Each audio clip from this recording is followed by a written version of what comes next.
Have you ever decided to do something really big? Like learn how to play guitar?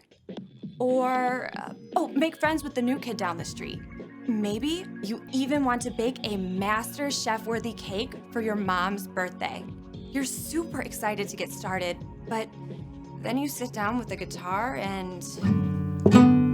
No. Or you spend all morning working up the nerve to go knock on the new kid's door, and it turns out he's gone for a week of summer camp. Then you find the recipe for that amazing cake, and it's crazy. Doing big things takes work. It takes making a plan and then sticking with it. There are calluses along the way, patience and courage in building a friendship, and definitely some mess. But when you follow through, you find the music, you grow a friendship, you create amazing edible art. And through it all, others can see how God has given you the strength to stick with it. That's why commitment is an amazing way to worship God with your life, because worship is about more than just singing loud. It's all about living loud.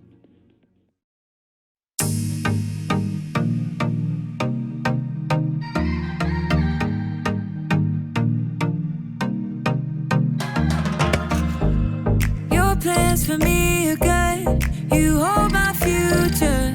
You're working all the time. You're the mountain mover. From sunrise to sunset, till the sun comes back up again. You're by my side.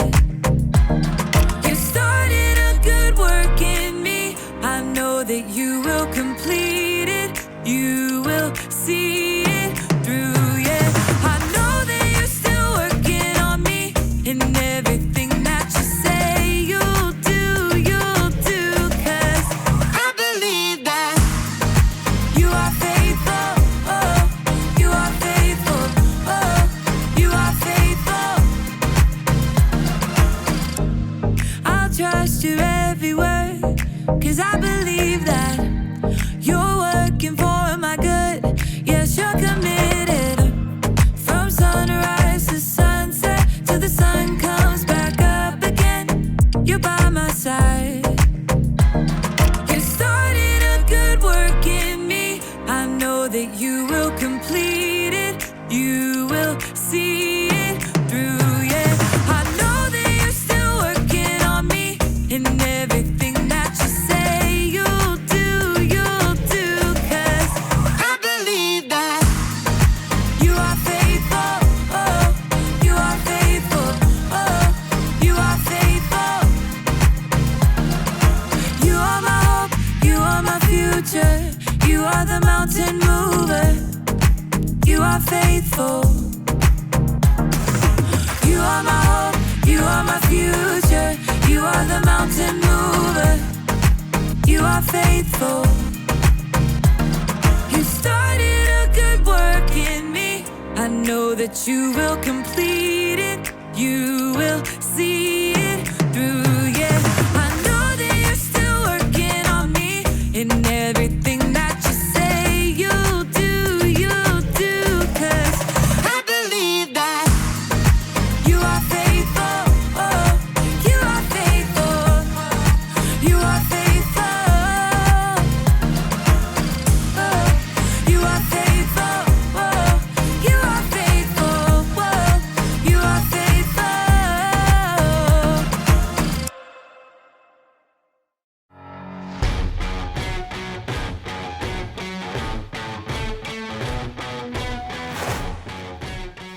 Hey everybody! I'm Erica, and I'm training for a 5K race. As you can see, I've been training all day, so as my grandma would say, I'm a little glowy. If you've ever run a 5K, you know it takes a lot more than popping off a couch and putting your running shoes on, okay? It takes commitment. Commitment is making a plan and putting it into practice. And my plan is not just running around a lot. I mean, I've got to train in what I'm calling the 3 S's. Speed, strength, smarts. So there's running, yes, but I'm also working on my strength and Running takes a lot out of you. I just can't take it. Woo! It's so tired. Your body's gonna want to give up. Ow. But I'm going to train my brain to keep running the race no matter what. Like right now, my body is telling me not to eat this kale because it looks gross. But my brain tells me that kale is good for giving my body energy. So, here goes. Come on, brain! Eat! I can't do it! Maybe I can find some easier ways to train my brain. In today's story, the Apostle Paul wrote about training for a different kind of race. No kale involved. What? No!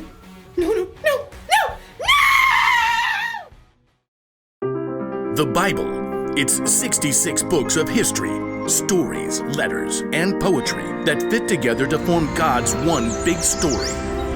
The epic adventure of how He created us and loves us so much that He made a way to rescue us.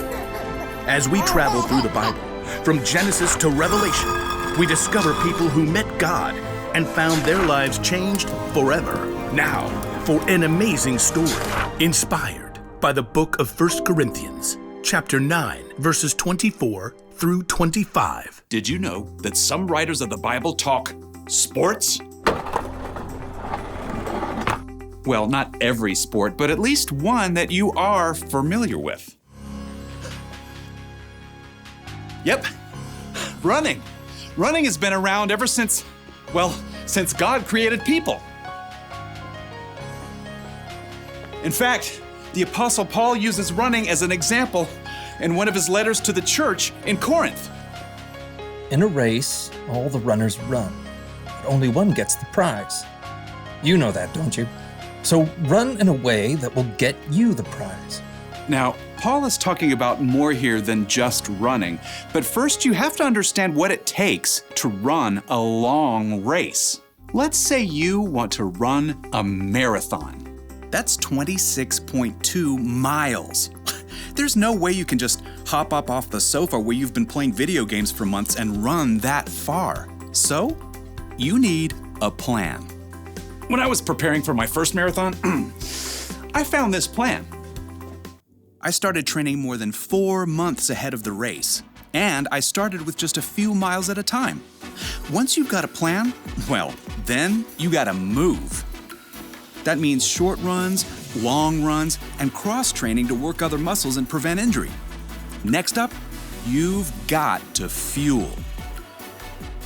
Plenty of water, of course. Plus, you need healthy carbs for your long runs like bananas. And maybe some spaghetti and meatballs. What's the last part of your training? Get ready for it.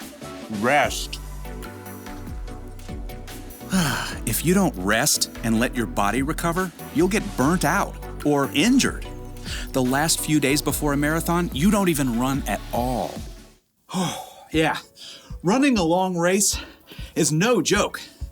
But Paul says what we're doing right now, you and me, is even more important.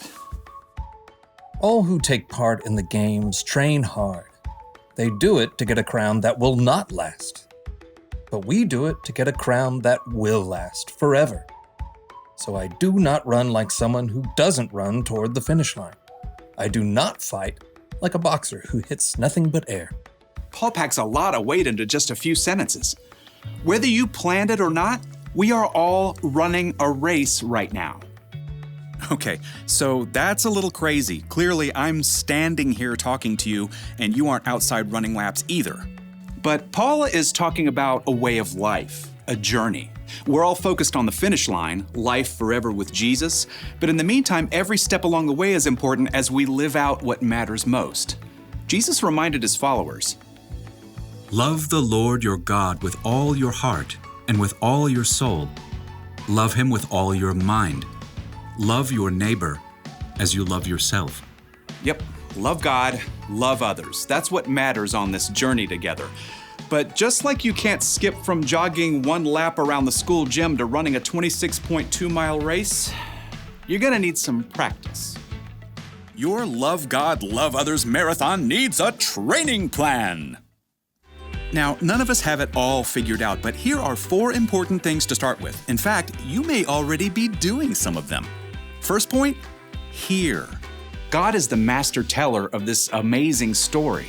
He's the author of this whole race, so the most important thing is learning to hear from God. That means digging into God's Word and hearing the stories and wisdom from people who walked with Him. And you can also hear from God from people around you in your life who know and follow Him. Now, here's the second step in training for our Love God, Love Others marathon. Pray. Okay, when you hear pray, you might think, In nomine Patris et Filii et Spiritus Sancti. Truth is, you don't need fancy words to pray. You can talk to God anytime, anywhere, about anything, just like talking to your mom or your best friend. Now let's take a look at point 3 in our training plan. Talk. Hello out there! Tell other people what God has been up to in your life, what's changing, how you're learning to love others better. And here's the final point in your Love God, Love Others training plan. Live. Live for God. Let His love fill up every part of your life, at home, at school, at church, even when your dad makes you stop reading your book to play a game with your little sister. Hear, pray, talk, live. That's how you practice loving God and loving others. As Paul wrote, So run in a way that will get you the prize. We do it to get a crown that will last forever. and when you do, you will live out Paul's wisdom to the Corinthians and win the race.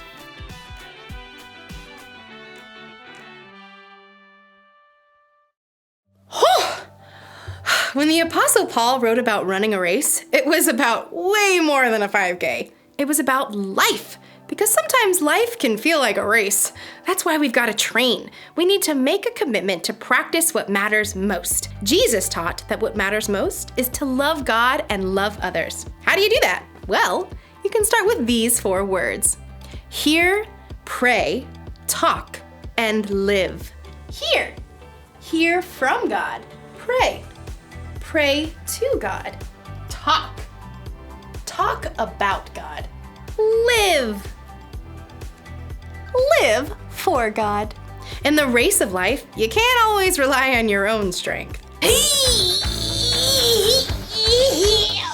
You'll need God's help and wisdom to keep running. It's not always going to be easy. You may even want to give up. But it's better to keep going, because loving God and loving others is the most important thing you will ever do. Here's the one thing to remember today. Keep practicing what matters most, loving God and loving others. This may come natural to you, or it may seem totally new.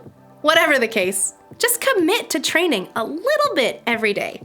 It'll be good for you. I guess if I commit to training, I need to do what's good for me and try a little bit of kale.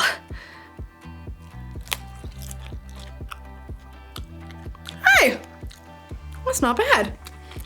I feel more energetic already. Oh yeah, here we go.